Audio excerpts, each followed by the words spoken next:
Hello friends, welcome to your very own horror channel MJM. Today's scariest story is about Avatar, The Last Airbender, in which Azula, with the help of evil and scary forces, causes Katara and her friends to suffer many problems and go to the brink of destruction. So stay with me as always.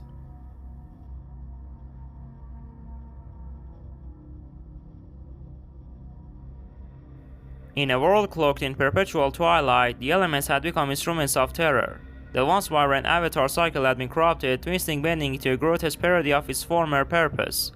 The Avatar, a young woman named Azula, wasn't a beacon of balance, but the harbinger of nightmares. Born under a blood-red moon, Azula's connection to the spirit world was warped by a malevolent entity known as the Devourer. This entity, an ancient being of pure negativity, fed on fear and despair, amplifying Azula's darkest desires and turning her bending into a weapon of unimaginable horror. Fire bending became an inferno that devoured entire landscapes, leaving behind smoldering wastelands. Airbending wasn't a gentle breeze, but a suffocating cyclone that ripped the air from lungs, leaving victims gasping for their last breath. Water, once a symbol of healing, became a thick, viscous substance that entombed victims in suffocating cocoons. Fear reigned supreme. The once proud nations crumbled, their people scattered and desperate. Katara, a shell of her former self, haunted by the horrors she'd witnessed, clung to the fading memories of a brighter past. Zuko, his face etched with regret and the scars of his failures, led a desperate resistance, fighting not just the corrupted Avatar and the Devourer's twisted influence, but the gnawing despair threatening to consume them all. The true terror wasn't just Azula's monstrous abilities, but the chilling emptiness within her eyes. Gone was a spark of humanity, replaced by a bottomless pit of darkness, a puppet controlled by the Devourer.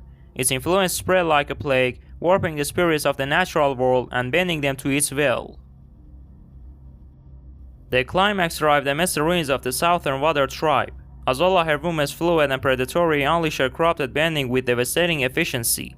Buildings crumbled, the once serene water tribesmen turned into grotesque water-bound monsters by the Devourer's influence.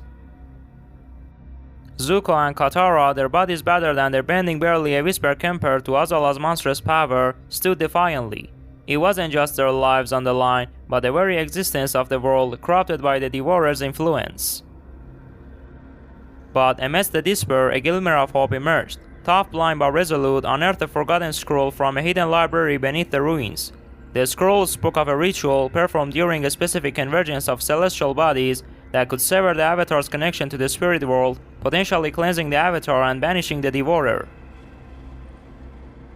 The ritual required time, a precious commodity when facing a monster fueled by the growing despair of the world.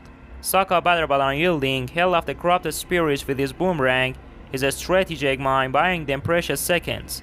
Aang's former teachers, Sifu Master Piandao and Master Pakku, faced Azula in a final, desperate stand, sacrificing themselves to weaken her enough for the ritual to proceed. As the celestial alignment neared, Katara, tears streaming down her face, began the ritual, her voice choked with raw emotion. The corrupted Avatar, sensing the threat, unleashed a devastating firestorm, engulfing the battlefield in flames. But just as hope seemed lost, the ritual completed. A blinding light erupted, momentarily silencing the battlefield. When the light faded, Azula stood still, her eyes flickering with confusion and pain. The Devourer's hold was broken, its influence banished back into the darkest corners of the spirit world. But the victory was bittersweet. The world lay in ruins, the people forever scarred by the darkness they had faced. Azula, stripped of the Devourer's influence, was a broken shell, her mind shattered by the horrors she had inflicted. The journey to rebuild, not just the world, but the spirits and the very essence of bending, would be long and arduous.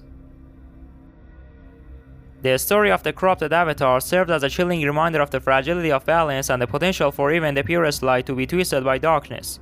It echoed with a cautionary tale: in the face of despair, it is easy to succumb to the whispers of the dark, forgetting the power of hope and the importance of preserving the delicate balance of the world. Thanks to the friends who were with me until the end of this story and gave me their time. If you enjoyed this horror story, please subscribe to the channel, like the video, and write your comments. Also write me in the comments if you are interested in this topic or not. And I leave you to the great God until Monday.